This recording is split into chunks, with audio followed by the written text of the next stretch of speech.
Hello दोस्तों, नमस्कार। स्वागत है आपका मेरे YouTube channel blue rays academy में। मैं हूं डॉक्टर अनूप सिंह बघेल और हाजिर हूं आपके सामने एक नए टॉपिक के साथ। टॉपिक का नाम है अंतःचूषण, इम्बिबिशन। तो आज हम लोगों को पढ़ना है बेटा क्या? इम्बिबिशन। ठीक है, इम्बिबिशन।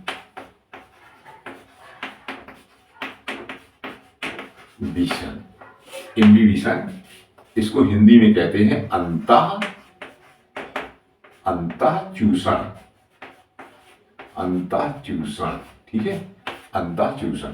ठीक है, तो आज हम लोगों को पढ़ना है इम्बिबिशन, अंतःचूषण। तो अंतःचूषण होता क्या है, पहले अपन ये जान लें कि हाइड्रोफिलिक कोलाइड्स के द्वारा, जल स्नेही कोलाइड के द्वारा जल का अवशोषण, जल स्नेही कोलाइड के द्वारा जल के अवशोषण की क्रिया जो है वो क्या कहलाती है? अंतःचूषण कहलाती है। जल स्नेही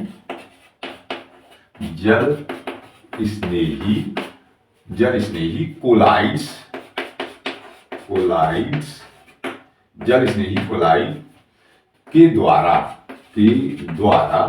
जल स्नेही कोलाइड के द्वारा जल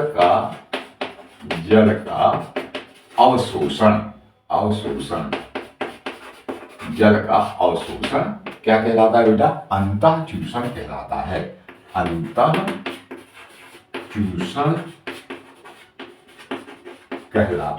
अंतःचूषण कहलाता है। जल स्नेही कोलाइड के द्वारा जल का अवशोषण अंतःचूषण कहलाता है। ठीक है, तो ये जो आप कह सकते हैं कि जो जल स्नेही कोलाइड जो होते हैं उनको आप हाइड्रोफिलिक कोलाइड कह सकते हैं। हाइड्रोफिलिक, अंग्रेजी में इनको हाइड्रोफिलिक कोलाइड। तो हाइड्रोफिलिक कोलाइड्स के द्वारा पानी का या जल का अवशोषण क्या कहलाता है? इम्बिबिशन या अंतःचूषण कहलाता है। ठीक है, अर्थात आप कह सकते हैं कि अर्थात हाइड्रोफिलिक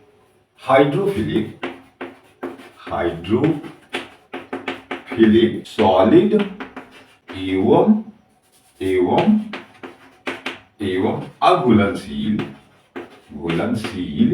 अघुलनशील पदार्थों के द्वारा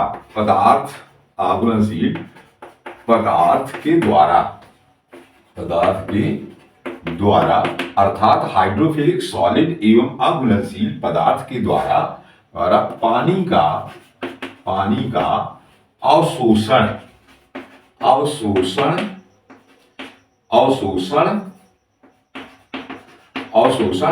एवं अधिशोषण भी कह सकते हो।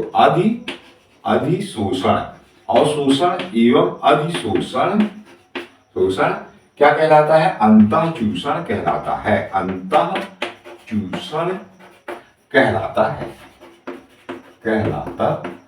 थोड़ा और एक्सप्लेन हो गया। अर्थात हाइड्रोफिलिक सॉलिड या सेमी सॉलिड हो सकते हैं, ठोस एवं अघुलनशील पदार्थ के द्वारा पानी का अवशोषण एवं अधिशोषण क्या कहलाता है?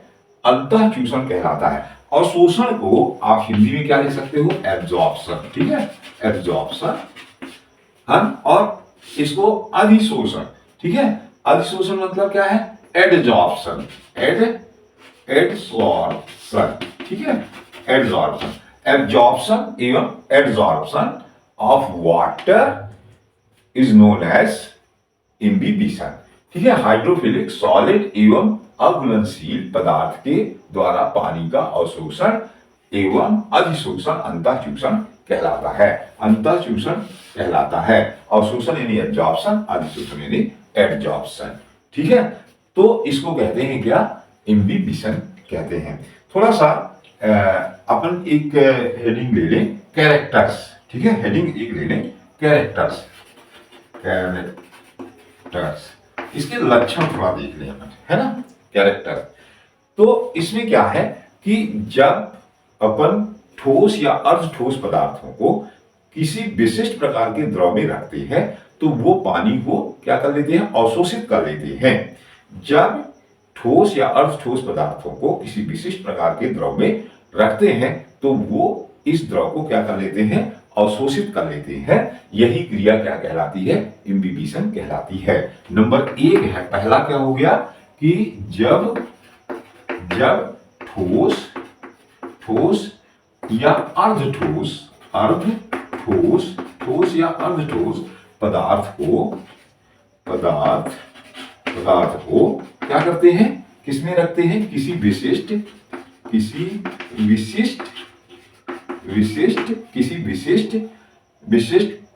द्रव में रखते हैं, किसी विशिष्ट द्रव में रखते हैं। जब ठोस अथवा अर्धठोस पदार्थ को किसी विशिष्ट द्रव में रखते हैं तो यह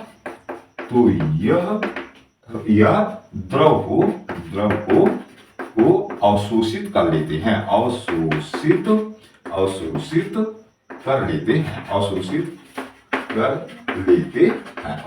कर लेते हैं। ठीक है? इस क्रिया को क्या कहते हैं? अंतःचूषण या इम्बिबिशन कहते हैं। ठीक है? नंबर 1।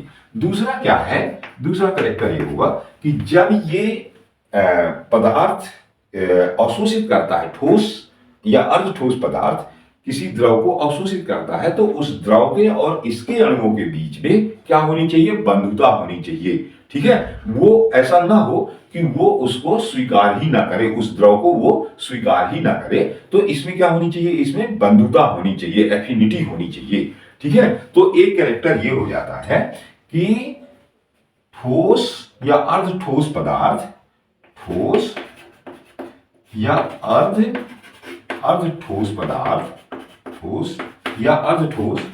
पदार्थ एवं क्या? उस विशिष्ट द्रव का मतलब यहां क्या है कि पानी या विलायक, एवं विशिष्ट द्रव, यहां पे अपन वाटर लिख सकते हैं या पानी लिखिए। ठीक है? क्लियर हो जाए। विशिष्ट द्रव के अणुओं के बीच क्या होता है? अणुओं के बीच क्या होना चाहिए? बंधुता होनी चाहिए। बंधुता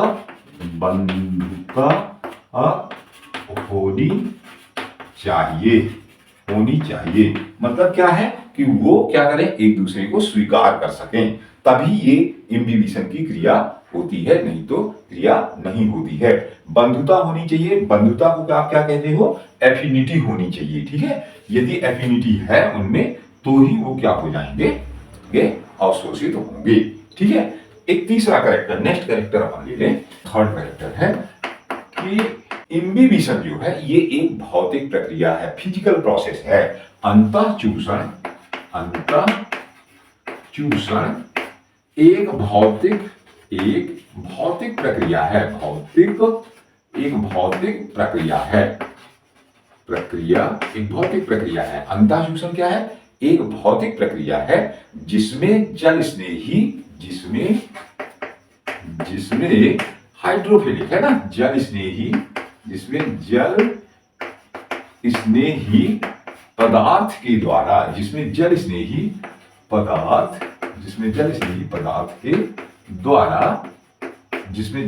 पदार्थ के द्वारा जल का अवशोषण होता है। जल स्नेही पदार्थ के द्वारा जल का अवशोषण होता है। जल स्नेही पदार्थ के द्वारा जल का अवशोषण होता है। अंतःचूषण एक भौतिक प्रक्रिया है जिसमें जल स्नेही पदार्थ के द्वारा जल का अवशोषण होता है। ठीक है ना? तो ये एक कैरेक्टर हो गया, ये वाला है। ठीक है? अब इसके बाद एक नेक्स्ट कैरेक्टर है कि जो सेल वॉल होती है, सेल वॉल जो होती है वो पैक्टिक एवं सेल्यूलोजिक पदार्थ की बनी होती है। और ये दोनों पदार्थ जो होते हैं ये क्या होते हैं? जल स्नेही प्रकृति के होते हैं। इसलिए जो है ये पानी को क्या करते हैं? अवशोषित करते हैं। तो नेक्स्ट कैरेक्टर क्या है कि कोशिका भित्ति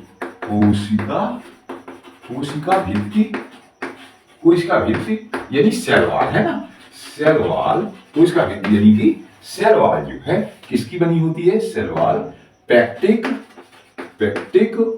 एवं सेल्यूलोज पदार्थ की सेलुलोज पदार्थ की बनी होती है, ठीक है, जो कि क्या होते हैं, जल स्नेही प्रकृति के होते हैं, जो कि जल स्नेही प्रकृति के होते हैं, जल स्नेही प्रकृति के होते हैं, इसलिए यह अंतःचूषण करते हैं, इसलिए यह अंतःचूषण करते हैं, इसलिए ये क्या करते हैं, इम्बिबिशन करते हैं। कोशिका भित्ति जो है पैक्टिक एवं सेल्यूलोज पदार्थ की बनी होती है, जो कि क्या होते हैं, जल स्नेही प्रकृति के होते हैं, जो कि किसके होते हैं, जल स्नेही प्रकृति के होते हैं, इसलिए यह अंतःचूषण करते हैं। एक और बहुत इंपॉर्टेंट कैरेक्टर है, जो कि आप उसको थोड़ा ध्यान दीजिए कि जो इम्बिबिशन होता है, वो क्या है कि जो विलयन है उसके विलयन के जल स्नेही प्रकृति के यानी हाइड्रोफिलिक स्वभाव के कारण होता है, ना कि विलयन के बनावट के कारण होता है।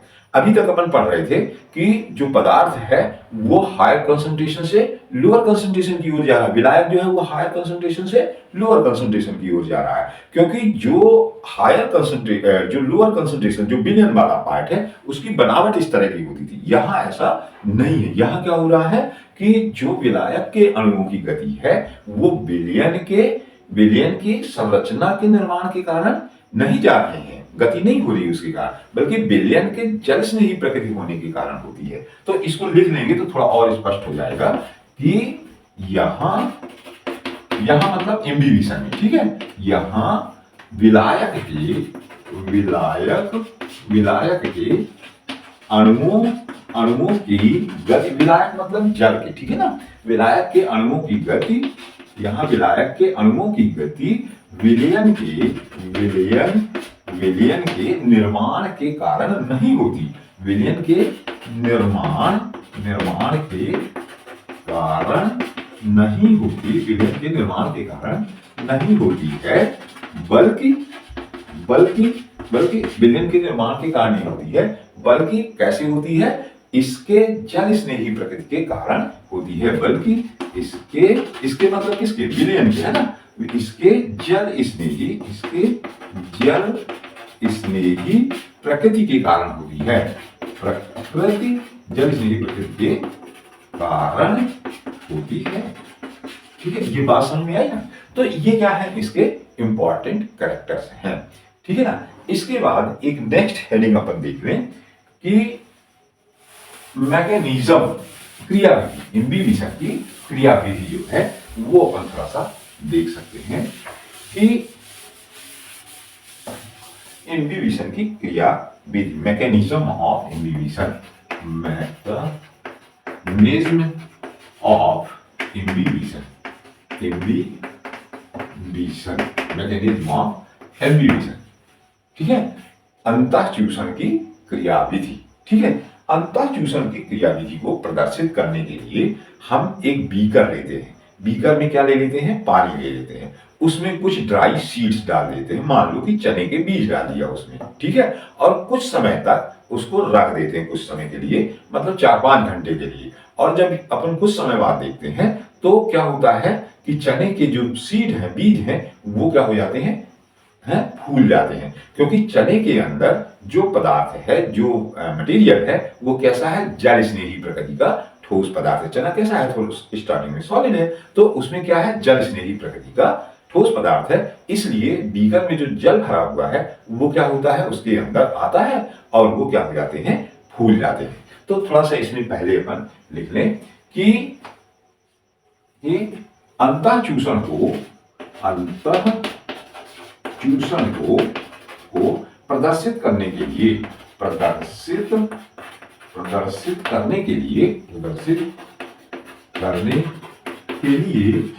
अंतःचूषण को प्रदर्शित करने के लिए एक बीकर में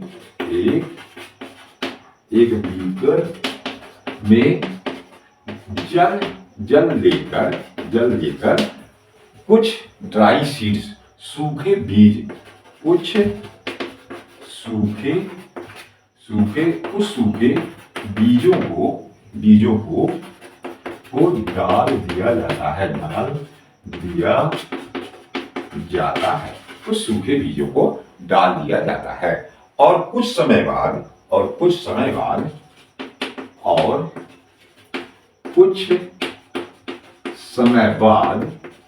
बाद यह बीज क्या हो जाते हैं, पानी को अवशोषित करके फूल जाते हैं। कुछ समय बाद यह बीज जो है, कुछ समय बाद यह बीज क्या हो जाते हैं, है पानी को अवशोषित करके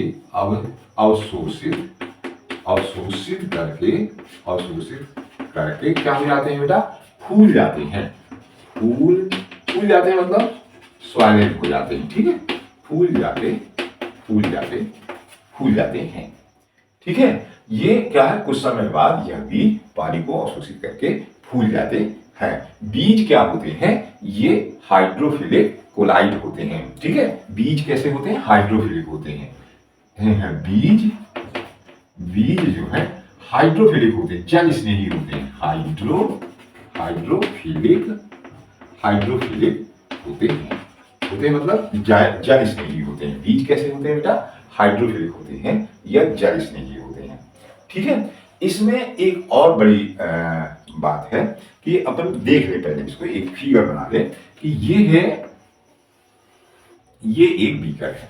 ठीक है, ये है एक, हमने बीकर बना लिया है। ठीक, ये है बीकर है। ठीक है, अब इस बीकर में आपने क्या भर दिया है, वाटर भर दिया है, वाटर। ठीक है, इसमें जल भरा हुआ है या जिसको आप विलायक कहते हो, सॉल्वेंट कहते हो, वो भरा हुआ है। ठीक है, ये है क्या, वाटर या सॉल्वेंट है। इसमें यहां नीचे जो है ये क्या है, ड्राई सीड्स है। ये जो है, ये यहां आपने क्या कर दिया है, ड्राई सीड्स है। ये शुष्क बीज है, तो ये शुष्क बीज है। ये है ड्राई सीड्स या शुष्क बीज है। ठीक है, अब क्या होता है कि कुछ समय के लिए इसे अपन रख देते हैं। तो कुछ समय के लिए इसे अपन रख देते हैं, तो इसमें क्या होता है कि ये जो ड्राई सीड्स हैं ये फूल करके क्या हो जाते हैं, बड़े हो जाते हैं। अपन यहां से थोड़ी इसके ऊपर से बनाना है। ठीक है, ये जो है ऐसे, अभी मैं इसको आपको बताता हूं, ये ऐसे फूल करके क्या हो जाएंगे, बड़े हो जाते हैं। और इनके बीच में ये थोड़ा बचा हुआ पानी जो है वो हो सकता है इसमें। ठीक है, तो आप ये देखिए कि इसमें क्या होता है कि पहले पानी कहां तक था, यहां तक था, और सीड यहां तक थे। ठीक है, जब इम्बिबिशन हुआ, पानी जो है हाइड्रोफिलिक पदार्थ के अंदर जब गया तो पानी का आयतन कम हो गया। पानी का आयतन क्या हो गया, कम हो गया। और जो ड्राई सीड्स थे, यानी हाइड्रोफिलिक जो मटेरियल था, इसको अपन लिख सकते हैं हाइड्रोफिलिक। ठीक है, हाइड्रोफिलिक मटेरियल हाइड्रोफिलिक पदार्थ जो है उसका आयतन क्या हो गया है, बढ़ गया है। उसका आयतन बढ़ गया है। वाटर को आप कह सकते हो, पानी को आप क्या कह सकते हो, इम्बिबाइब होने वाला पदार्थ, चूसित होने वाला पदार्थ। ये क्या है बेटा, इम्बिबाइब होने वाला पदार्थ, इम्बिबाइब होने वाला यानी चूसित होने वाला पदार्थ। और ये क्या है, हाइड्रोफिलिक मटेरियल जो है इसको क्या कह सकते हो, ये कहलाता है इम्बीबेंट, चूसण करने वाला पदार्थ। ये क्या है, इम्बीबेंट। ठीक है, IMBIBIANT, इम्बीबेंट जो है ये कहलाता है, इम्बीबेंट कहलाता है चूषण करने वाला पदार्थ, और ये चूषित होने वाला पदार्थ। तो इम्बीबाइब होने वाला पदार्थ का आयतन घटता है और इम्बीबेंट का आयतन बढ़ता है। तो नेक्स्ट अपन जब लिखेंगे तो क्या लिखेंगे कि इम्बिबिशन की क्रिया में इम्बिबाइब होने वाला, मैं एक दूसरा पॉइंट यहीं पे लिख लेता हूं कि नेक्स्ट है, इसमें मैकेनिज्म में एक दूसरा पॉइंट है कि इम्बिबाइब होने वाला पदार्थ इम्बिबिशन की क्रिया में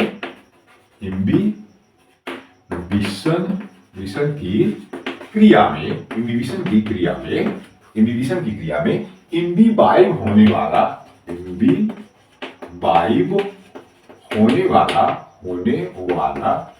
पदार्थ इम्बिबिशन की क्रिया में इम्बिबाइब होने वाला पदार्थ का आयतन हमेशा घटता है। आयतन यानी वॉल्यूम जो है क्या होता है, हमेशा घटता है। इम्बिबाइब होने वाले पदार्थ का, चूसित होने वाले पदार्थ का आयतन हमेशा घटता है। इसको क्या है, इसकी हिंदी क्या है, चूसित होने वाला पदार्थ,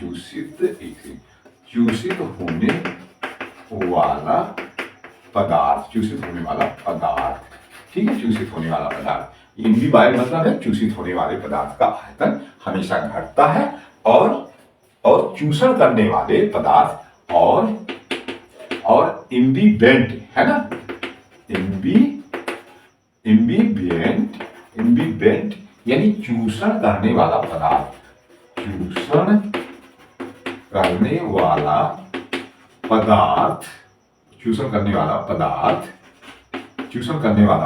इम्बिबेंट का आयतन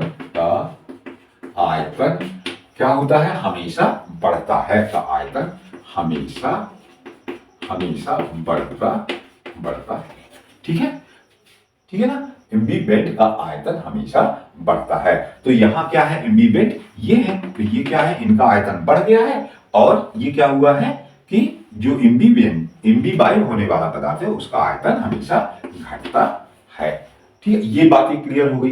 दूसरी बात ये हुई कि मैंने आपको बताया कि ये थोड़ा आपने क्या बनाया है, इसका लेवल क्या था, ये था, यहाँ था, इसका लेवल यहाँ पे था। अब इसका लेवल थोड़ा ऊपर है, इसका लेवल क्या हो गया है, थोड़ा बढ़ा है इसका लेवल। ठीक है, जैसे आप ऐसा करिए कि एक कटोरी में आप पानी भर दीजिए, और उसमें उसके बाटों तक क्या है, उसमें चना भर दीजिए, और फिर आप उसे सुबह देखिए तो वो पूरा कटोरी से क्या होगा, चना थोड़ा ऊपर आ जाता है। ठीक है, और कुछ चने हो सकता है उस कटोरी से नीचे गिर भी जाएं। समझ रहे हो बात को? तो क्या हो गया कि मतलब इम्बिबाइब होने वाले पदार्थ का आयतन घटता है, इम्बिबेंट का आयतन हमेशा बढ़ता है, लेकिन कुल सिस्टम मतलब दोनों को मिलाकर कुल सिस्टम का आयतन क्या हो गया है, बढ़ गया है, लेकिन कुल सिस्टम का आयतन बढ़ता है। इम्बिबेंट का आयतन जो है बढ़ता है, इम्बिबाइब होने वाले पदार्थ का आयतन घटता है, लेकिन कुल तंत्र जो है, ये पूरा जो तंत्र है उसका आयतन बढ़ता है। तो आप यहीं पे नेक्स्ट इसी में लिख देंगे कि लेकिन कुल सिस्टम मतलब तंत्र, कुल तंत्र का आयतन क्या होता है, बढ़ता है। एक का घटता था, एक का बढ़ता था, लेकिन टोटल सिस्टम का आयतन क्या हो रहा है बेटा, यहां बढ़ता है। ठीक है, तो एक कैरेक्टर ये हो गया। ठीक है, अब नेक्स्ट है कि इसी तरह से आप एक उदाहरण देखते हो कि यदि आप आटा गूंथते हो, मैं ऐसे एग्जाम्पल बता दूं कि यदि आप आटा गूंथते हो तो उसमें क्या हो जाता है कि उसका आयतन थोड़ा बढ़ जाता है, क्योंकि जब आप गूंथते हो तो आपकी एनर्जी उस आटे में चली जाती है, और आटा थोड़ा गर्म हो जाता है, और आटा थोड़ा क्या हो जाता है, फूल जाता है। ठीक है, तो एनर्जी उसके अंदर चली गई तो दिखती तो नहीं है, लेकिन कुल सिस्टम का आयतन, पानी उसके अंदर चला गया और कुल सिस्टम का आयतन जो है बढ़ता है। एक और इसी में आप देख सकते हैं कि यदि कॉम्पैक्ट पदार्थ, ठोस पदार्थ है और एक लूज ठोस पदार्थ है, एक लूज पदार्थ है। कॉम्पैक्ट पदार्थ की तुलना में लूज पदार्थ जो होते हैं वो ज्यादा इम्बिबिशन करते हैं। कॉम्पैक्ट मतलब ज्यादा सघन मॉलिक्यूल उसमें हो। तो एक और इसमें आप जोड़ लेंगे कि कॉम्पैक्ट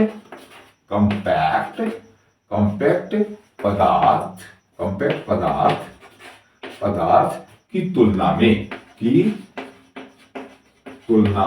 कॉम्पैक्ट पदार्थ की तुलना में क्या होता है, लूज पदार्थ जो होते हैं, लूज पदार्थ क्या करते हैं, लूज पदार्थ अधिक इम्बिबिशन करते हैं, अधिक इम्बिबिशन करते हैं, अधिक इम्बिबिशन करते हैं। जैसे इसका उदाहरण आपको मैं बता दूं कि लकड़ी है, जो लकड़ी है और बुरादा है, उसका लकड़ी का बुरादा है, तो बुरादा जो है लकड़ी की तुलना में क्या करता है, ज्यादा इम्बिबिशन करता है। जैसे लकड़ी की तुलना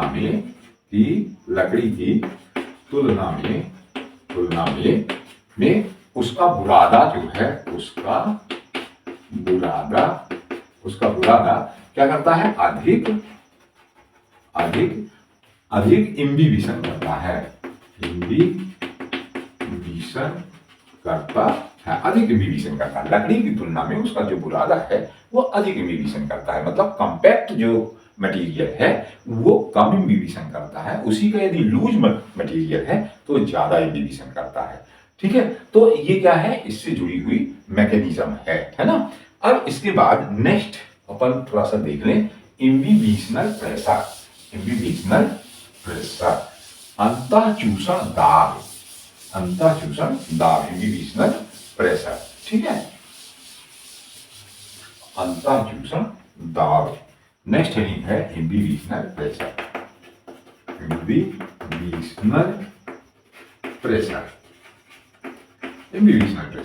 अंतःचूषण दाब। ठीक है, इसको हिंदी में क्या कहते हो, अंतःचूषण दाब।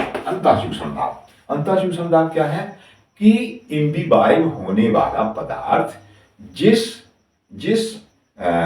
जल स्नेही पदार्थ के अंदर जाता है, उसके अंदर एक प्रकार का प्रेशर उत्पन्न करता है, जिसके कारण वो क्या होता है, फूल जाता है।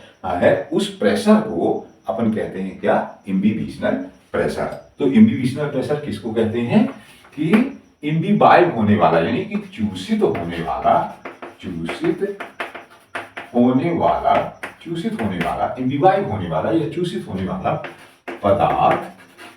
वाला पदार्थ क्या होता है, जिस जल स्नेही पदार्थ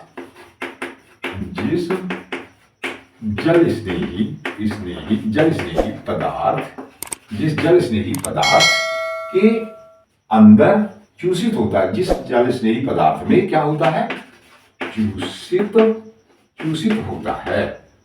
होता है, जिस जल स्नेही पदार्थ के अंदर जाता है, उसमें जिस जल स्नेही पदार्थ में चूषित होता है, उसमें एक प्रकार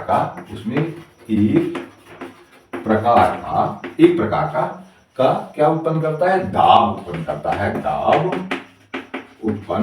एक प्रकार का दाब उत्पन्न करता है, जिससे वह पदार्थ जो है क्या हो जाता है, फूल जाता है, जिससे वह पदार्थ क्या हो जाता है बेटा, फूल जाता है, जिससे वह पदार्थ क्या हो जाता है, स्वैलन हो जाता है, फूल जाता है। इस दाब को ही क्या कहते हैं, इस दाब को क्या कहते हैं, अंतःचूषण दाब कहते हैं।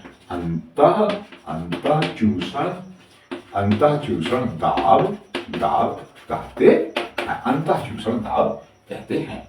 ठीक है ना, इस दाब को क्या कहते हैं, अंतःचूषण दाब कहते हैं।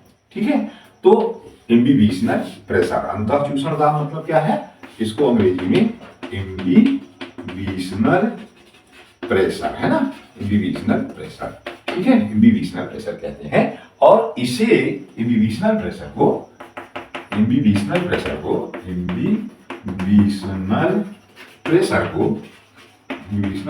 को आईपी से रिप्रेजेंट करते हैं, आईपी से प्रदर्शित करते हैं। इम्बिबिशनल प्रेशर को किससे प्रदर्शित करते हैं, आईपी से प्रदर्शित करते हैं। यदि कोई सिस्टम बंद है, कोई सिस्टम क्लोज्ड है, तो क्लोज्ड सिस्टम के लिए क्लोज्ड है, यदि कोई सिस्टम बंद है, यानी कि क्लोज्ड सिस्टम के लिए, उस सिस्टम के लिए जो आईपी है वो होता है DP D equal to IP minus TP होता है। IP minus TP turgor pressure. अभी अपन ये डिटेल में एक अलग हेडिंग लेकर के अपन पढ़ेंगे। डीपीडी इक्वल टू क्या होता है, आईपी माइनस टीपी। ठीक है, DPD equal to IP minus TP. DPD जहां पे है उसको कहते हैं diffusion pressure deficit. Diffusion pressure deficit. DP equal to DPD equal to है diffusion pressure, diffusion pressure pressure deficit, deficit. ठीक है, deficit, diffusion pressure deficit. DPD मतलब क्या है बेटा, डिफ्यूजन प्रेशर डेफिसिट। हिंदी में कहते हैं विसरण दाब न्यूनता। इसको क्या कहते हैं, विसरण दाब न्यूनता। मतलब कि यदि आप ऐसे एग्जाम्पल समझें कि यदि विलायक किसी विलयन में जा रहा है, विलायक यदि किसी विलयन में जा रहा है, तो यदि वो प्योर फॉर्म में है तो ज्यादा तेजी से जाएगा, ज्यादा प्रेशर उत्पन्न करेगा उसके अंदर। लेकिन यदि विलायक में कोई विलेय मिला दिया जाए तो उसकी स्पीड कम हो जाएगी और उसका प्रेशर जो है वो कम हो जाएगा। तो जितनी कमी आएगी उसको कहते हैं डीपीडी। ठीक है ना, इसको और डिटेल में अगले चैप्टर में अपने को बात करनी है। यहां थोड़ा सा आया है इसलिए मैं बता रहा हूं कि क्या है कि विसरण दाब में जो कमी आती है, जो प्योर फॉर्म था उसमें ज्यादा विसरण हो रहा था, ज्यादा प्रेशर उत्पन्न कर रहा था वो, लेकिन अब उसमें कुछ विलेय मिला दिया गया है तो उसमें कुछ कमी आ गई है। और पहले से अब जो कमी आई है तो बीच का जो अंतर है वो अंतर ही क्या है बेटा, डीपीडी है। ठीक है, एक है टीपी। टीपी का मतलब होता है टर्गर प्रेशर, है ना। टीपी का मतलब क्या होता है, टर्गर प्रेशर, है ना, प्रेशर, टर्गर प्रेशर। ठीक है, टर्गर प्रेशर क्या है कि टर्गर प्रेशर उसको कहते हैं कि जब कोई पदार्थ सेल के अंदर जाता है तो सेल क्या होती है, फूलती है। ठीक है, और वो क्या होती है, सेल वॉल पे एक प्रेशर लगता है। अंदर से जो प्रोटोप्लाज्म है, साइटोप्लाज्म है, वो क्या करता है, जब फूलता है तो सेल वॉल पर एक प्रेशर लगाता है। उस प्रेशर को क्या कहते हैं, टर्गर प्रेशर। तो बंद सिस्टम के लिए डीपीडी बराबर होता है, क्या होता है, आईपी माइनस टीपी। लेकिन यदि यही ओपन सिस्टम है, ओपन सिस्टम यदि है तो ओपन सिस्टम के लिए, ओपन सिस्टम के लिए जो है क्या होता है, डीपीडी बराबर होता है, डीपीडी बराबर होता है आईपी। और यहां क्या होता है, यहां टीपी इक्वल टू जो है वो 0 होता है, टीपी इक्वल टू 0 होता है। तो डीपीडी बराबर, जब टर्गर प्रेशर जो है शून्य हो, मतलब वॉल में कोई प्रेशर न लग रहा हो, 0 हो, तो फिर टीपी क्या हो जाएगा, 0 हो जाएगा। तब डीपीडी बराबर कितना हो जाएगा, आईपी के इम्बिबिशनल प्रेशर के बराबर हो जाता है। तो ये क्या है बेटा, थोड़ा सा इम्बिबिशनल प्रेशर है। ठीक है ना, इसको अपन ने देख लिया इम्बिबिशनल प्रेशर को भी। ठीक है, अब इसके बाद जो है इम्बिबिशनल प्रेशर के बाद थोड़ा सा अपन देख लें differences between imbibition and osmosis. क्योंकि दोनों ही क्रियाओं में क्या होता है, विलायक अंदर जा रहा है ना। तो इसमें थोड़ा डिफरेंसेस हैं, तो वो अपन देख लें जिससे कि क्या ना हो पाए, कंफ्यूजन ना हो किसी तरह का, है ना। तो नेक्स्ट क्या है, differences between imbibition and osmosis. थोड़ा लिख लें, नेक्स्ट हेडिंग है डिफरेंसेस बिटवीन क्या, इम्बिबिशन एंड ऑस्मोसिस। ऑस्मोसिस खूब डिटेल में आपने पढ़ा है ना। हाँ, differences between imbibition and osmosis. एक तरफ जैसे अपन लिख लेते हैं, क्या लिख रहे, इम्बिबिशन लिख रहे हैं, इम्बिबिशन, और दूसरी तरफ लिख रहे हैं ऑस्मोसिस, ऑस्मोसिस लिख रहे हैं। ठीक है, इम्बिबिशन यानी अंतःचूसन, ये क्या है, अंतःचूसन, और यहां क्या लिख रहे हैं, परासरण, परासरण, है ना। अंतःचूसन और परासरण में क्या डिफरेंस है, ये पहला डिफरेंस आप लिख सकते हैं। नंबर 1 क्या है कि ये जो इम्बिबिशन होता है, जल स्नेही कोलाइड के द्वारा जल का अवशोषण है। जल स्नेही, इम्बिबिशन क्या है, जल स्नेही पदार्थ के द्वारा जल का अवशोषण, जल का अवशोषण क्या कहलाता है, अंतःचूसन है। जल का अवशोषण अंतःचूसन कहलाता है, अंतःचूसन कहलाता है। ठीक है, और इसमें क्या होता है मतलब जल स्नेही पदार्थ के द्वारा जल का अवशोषण होता है, जल को खींचा जाता है, ठीक है ना, अपनी ओर। और यहाँ क्या होता है कि जल अपनी अधिक सांद्रता से कम सांद्रता की ओर जाता है ना। यहाँ विलायक जो है, यहाँ पे क्या होगा, विलायक, विलायक या इसी को अपन क्या कहते हैं, जल, है ना। जल अपनी अधिक सांद्रता से, अपनी अधिक सांद्रता से, अधिक सांद्रता से कम सांद्रता की ओर, कम सांद्रता की ओर, अधिक सांद्रता से कम सांद्रता की ओर जाता है, कम सांद्रता की ओर जाता है। यहां आप देख रहे हो कि क्या होगा कि यहां कहीं पे अर्धपारगम झिल्ली की आवश्यकता नहीं पड़ती। तो नेक्स्ट दूसरा आप लिख सकते हो कि इसमें क्या है, अर्धपारगम झिल्ली, सेमी परमिएबल मेम्ब्रेन। अर्धपारगम झिल्ली की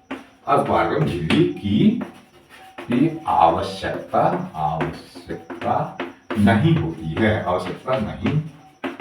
है, अर्धपारगम झिल्ली की आवश्यकता नहीं होती है। और यहां क्या होता है, इसमें क्या होता है बेटा, इसमें अर्धपारगम झिल्ली की आवश्यकता होती है ना।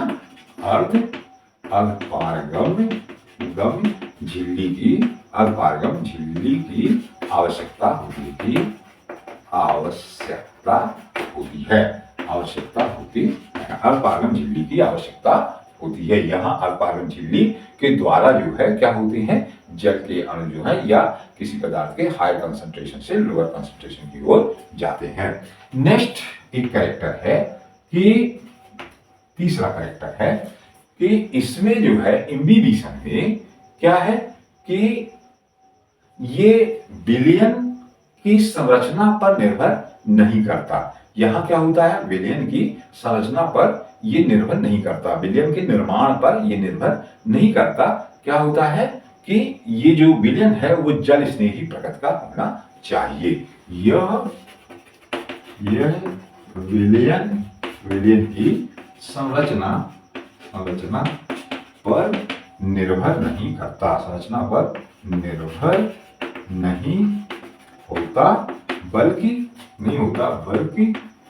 बल्कि क्या होता है ये, बल्कि विलयन के जल स्नेही प्रकृति पर निर्भर होता है, बल्कि विलयन की जल स्नेही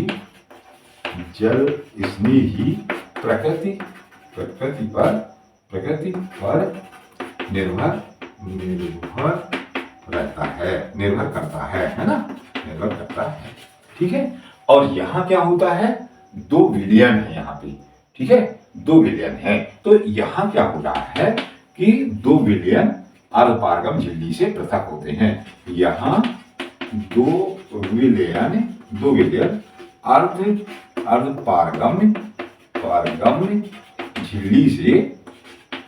अर्धपारगम झिल्ली से पृथक होते हैं, दो विलयन अर्धपारगम झिल्ली से पृथक होते हैं, ठीक है ना। तो ये है, इसमें जो है ऊर्जा जो है मुक्त होती है। तो यहाँ ये भी आप एक कैरेक्टर ले लेंगे कि इसमें ऊर्जा जो है, ऊर्जा मुक्त होती है, मुक्त मतलब ऊर्जा निकलती है। जब पानी जो है किसी पदार्थ में जाता है तो कुछ एनर्जी निकलती है, ठीक है, मुक्त होती है, ऊर्जा मुक्त होती है। और यहाँ ऊर्जा मुक्त नहीं होती, यहाँ ऊर्जा जो है मुक्त नहीं होती है, वहां होती है, यहाँ नहीं होती है, ऊर्जा मुक्त नहीं होती है, ठीक है। अब इसके बाद एक इसका कैरेक्टर और है कि इसमें जो इम्बिबिशनल प्रेशर है वो बहुत ज्यादा होता है। इम्बिबिशनल प्रेशर जो है इसमें आईपी जो होता है, आईपी वो होता है 1000 एटीएम, एटमॉस्फियर, 1000 एटमॉस्फियर होता है। इम्बिबिशनल प्रेशर इसका जो होता है वो क्या होता है, 1000 एटीएम होता है, 1000 एटमॉस्फियर होता है। इसका जो ऑस्मोटिक प्रेशर होता है, ओपी जो होता है वो कितना होता है, 100 एटीएम होता 100 एटमॉस्फेयर इसका प्रेशर होता है। ठीक है, एक और करेक्टर आप नोट कर सकते हैं कि इसमें जो है वो कोलाइड अणुओं का, जल स्नेही अणुओं का होना आवश्यक है। जल स्नेही अणु होंगे तभी इम्बिबिशन होगा। तो एक और आप लास्ट लिख लीजिए कि इसमें जल स्नेही अणुओं का होना आवश्यक है। अणुओं का होना आवश्यक है। जल स्नेही अणुओं का होना आवश्यक है। इसमें जल स्नेही अणुओं का होना आवश्यक है। और यहां किसके, विलेय के अणुओं का होना आवश्यक है। विलेय के अणुओं का, क्योंकि विलेय यदि होगा तभी विलेन बनेगा, है ना। तो यहां इसमें विलेय यानी सॉल्यूट, ठीक है ना, सॉल्यूट के अणुओं का होना आवश्यक है। अणुओं का होना आवश्यक है ना, आवश्यक है, अणुओं का होना आवश्यक है। तो इस तरह से ये कुछ महत्वपूर्ण क्या है, डिफरेंसेस हैं इसमें, इम्बिबिशन में और ऑस्मोसिस में। ठीक है, इसके बाद नेक्स्ट एक अपन देख लें, इंपॉर्टेंस ऑफ इम्बिबिशन, इम्बिबिशन का महत्व। ठीक है, इंपॉर्टेंस ऑफ इम्बिबिशन। ठीक है, नेक्स्ट क्या है, इम्बिबिशन का महत्व।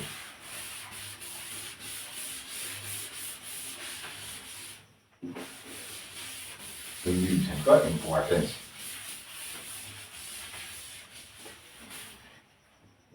नेक्स्ट हेडिंग है importance of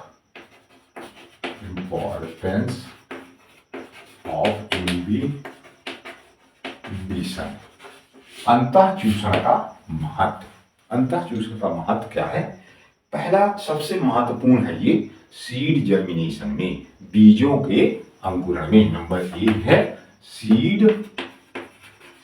germination, seed germination में, बीजों के अंकुरण में। इसमें क्या होता है सीड जर्मिनेशन के दौरान कि जब इम्बिबिशन होता है तो सीड क्या होता है, फूलता है। जब फूलता है तो इसका प्रेशर बहुत ज्यादा होता है, इम्बिबिशनल प्रेशर का। तो इसके जो सीड की आउटर कवरिंग है, ठीक है, आउटर कवरिंग है जिसको सीड कोट आप कहते हो, तो सीड कोट क्या हो जाता है बेटा, फट जाता है। और सीड कोट जब फटता है तो इसका एम्ब्रियो जो है वो क्या हो जाता है, अंकुरित होकर के रेडिकल और प्लूम्यूल बना देता है। तो इसका सबसे ज्यादा महत्वपूर्ण किसमें है, सीड जर्मिनेशन में, बीजों के अंकुरण में। दूसरा इसका इंपॉर्टेंस किसमें है बेटा, दूसरा इंपॉर्टेंस इसमें है पीडोलॉजी में।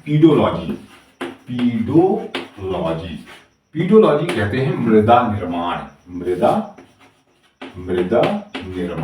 ठीक है, मृदा निर्माण, पीडोलॉजी में क्या होता है कि दो प्रक्रियाएं हैं इसमें। क्या होता है, एक होता है वेदरिंग और दूसरी होती है पीडोजेनेसिस। वेदरिंग में क्या होता है कि बड़ी बड़ी चट्टानें जो हैं, बहुत बड़ी बड़ी हैं, वो छोटे छोटे टुकड़ों में टूटती हैं। और जब क्या होता है, वेदरिंग के बाद जब पीडोजेनेसिस होती है तो वो छोटी छोटी चट्टानें जो हैं वो किसमें, बालू में और मिट्टी में कन्वर्ट होती हैं। तो ये क्या होता है पीडोलॉजी में कि जब बरसात में जब नमी होती है तो पत्थर जो है वो क्या करते हैं, इसको अवशोषित कर लेते हैं। और जब अब ठंड आ रही हो तो उसमें ये क्या होगा कि जो चट्टानों के बीच में जो नमी है वो बर्फ में कन्वर्ट होती है। जो बर्फ में कन्वर्ट होती है तो चट्टानें क्या हो जाती हैं, फट जाती हैं, खिसक जाती हैं। ऐसे कई जगह पे क्या करते हैं लोग कि चट्टानों की जो दरारें हैं वहां मोटी मोटी लकड़ियां वो कर देते हैं, फंसा देते हैं। और वो लकड़ी क्या करती हैं, इम्बिबिशन के दौरान क्या करती हैं, इम्बिबिशन से पानी को अंतःचूषित करती हैं और वो फूलती हैं। तो इनका प्रेशर बहुत है, 1000 एटमॉस्फेयर है। तो ये क्या करती हैं, उन चट्टानों को खिसका देती हैं। ठीक है ना, तो चट्टानें, बड़ी चट्टानें छोटी चट्टानों में टूटती हैं। और फिर जब वो ऊंचाई से लुढ़कते हुए नीचे आती हैं तो उसमें क्या हो जाती है, पीडोजेनेसिस होती है। वो अपन इकोलॉजी का जब चैप्टर पढ़ेंगे तो उधर डिटेल में पढ़ेंगे। तो इस तरह से इसका इंपॉर्टेंस किसमें है, इम्बिबिशन का, पीडोलॉजी में है। ठीक है, एक मेडिकल साइंस में एक इंपॉर्टेंस है कि मेडिकल साइंस में बोन इंस्प्रेटिंग में इसका है, मेडिकल साइंस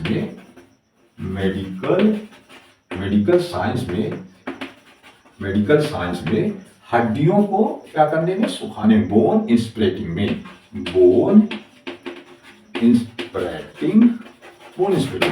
क्या होता है जब फ्रैक्चर वगैरह हो जाता है और डॉक्टर्स को या मेडिकल टीम को जब उसका ऑपरेशन करना रहता है तो वो क्या करते हैं कि ब्लॉटिंग पेपर जो है वो लगा करके हड्डियों को क्या करते हैं सुखाते हैं, फिर उनको फिट करके और उसमें नट बोल्ट जो भी उसकी प्रक्रिया है वो करते हैं। तो बोन्स को वो क्या करते हैं, सोखता जो पेपर होता है, ब्लॉटिंग पेपर होता है, उससे ही उसको क्या कर देते हैं, उसकी जो नमी है हड्डियों की वहां की वो क्या कर देते हैं, पृथक कर देते हैं।